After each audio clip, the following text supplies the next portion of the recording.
ช้ชีวิตของแต่ละคนส่วนมากสิแสวงหาเพื่อว่า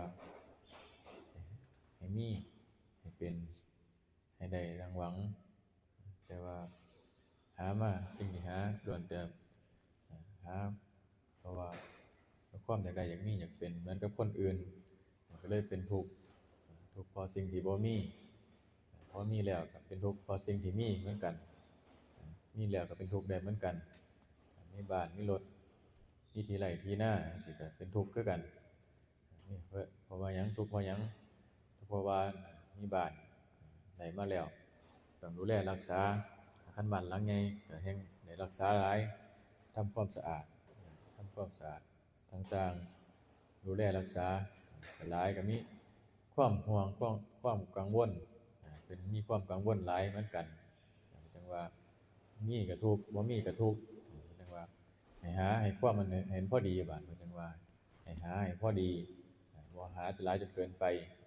บ่เฮ็ดจนเกินโตส่วนมากเฮาสิหาตั้งแต่น้อยจนพุ่นล่ะจนหาบ่ได้ตั้งแต่เริ่มทำการทำงานเป็นก็ไปหาด้วยความบ่รู้ว่าจักสิ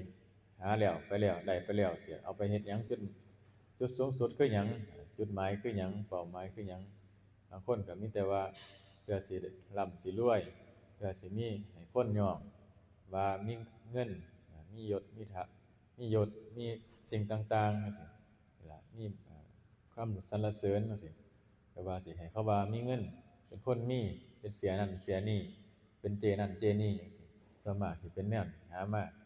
แต่ว่าบ่ได้นึกถึงความเป็นจริงหรือว่าบ่ได้นึกบ่มีธรรมถ้าบ่มีธรรมก็จะถ้าบ่มีธรรมแล้วก็จะนำสิ่งเหล่านี้เอาธรรมะเข้ามาเตือนว่า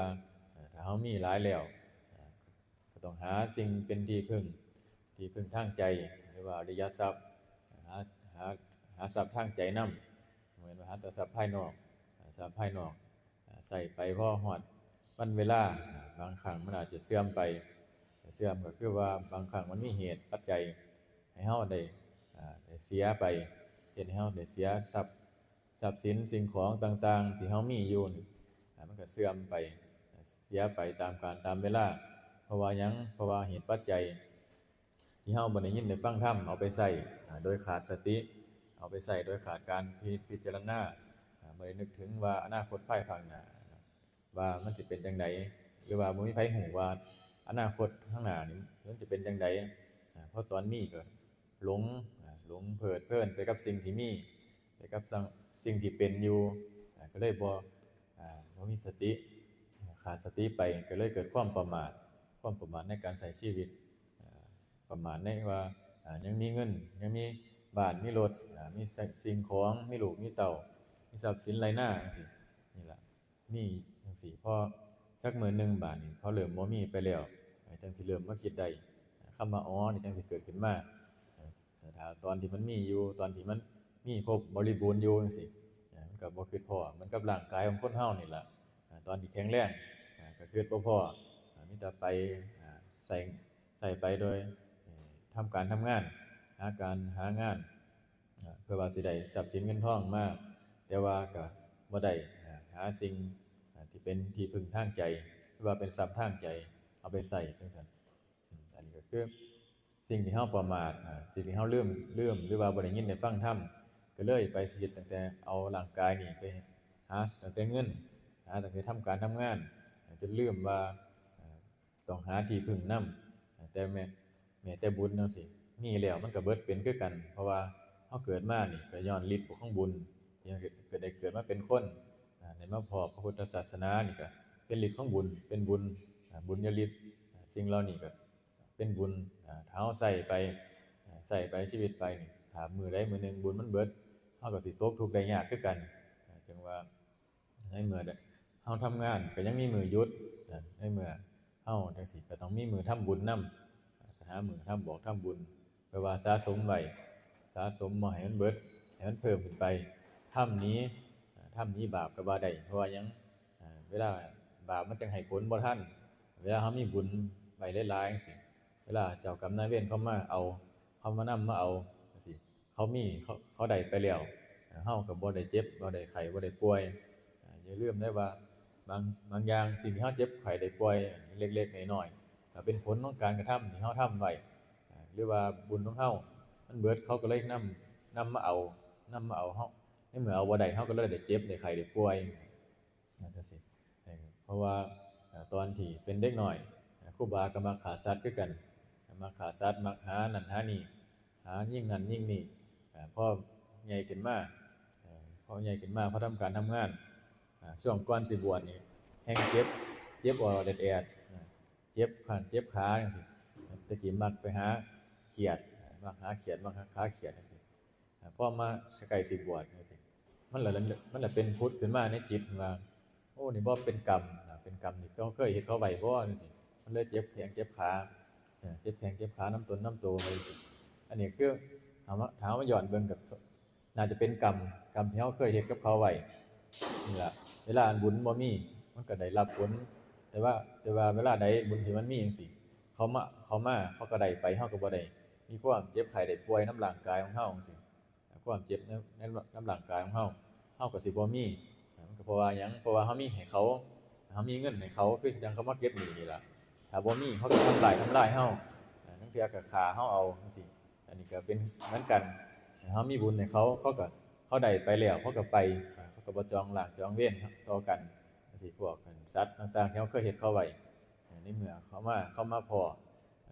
สอดแสงแห่งบุญหรือว่ามีบุญเฮามีบุญให้เขาเฮาก็สิบ่ได้รับผลกระทบหลายหรือว่าได้รับก็ได้รับน้อยจากสิตายก็เหลือเป็นแค่เจ็บไข้ได้ป่วยเล็กๆน้อยๆจังซี่ก็ยังดียังมีโอกาสได้ใช้ชีวิตได้มีโอกาสได้ใช้ชีวิตต่อขึ้นมาเพื่อว่าสิได้สร้างบุญสร้างกุศลแก่ร่างกายแก่ชีวิตของเจ้าของเพื่อว่าเป็นอริยทรัพย์ภายในของเฮาก็ยังได้สร้างมีโอกาสได้สร้าง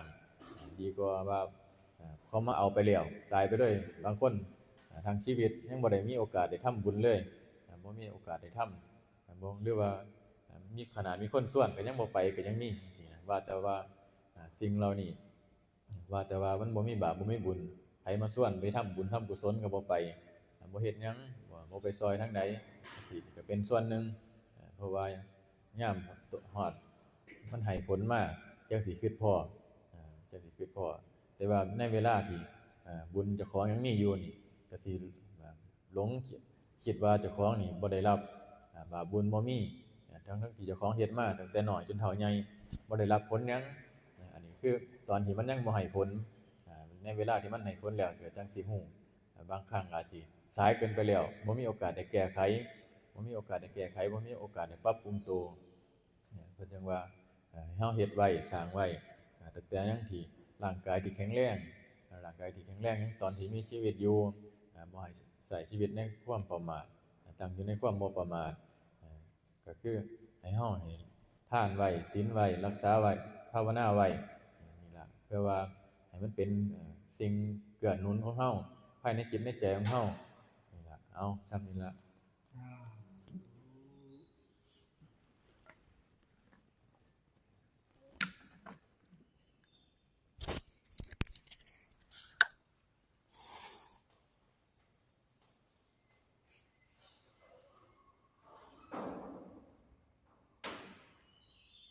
ยะหา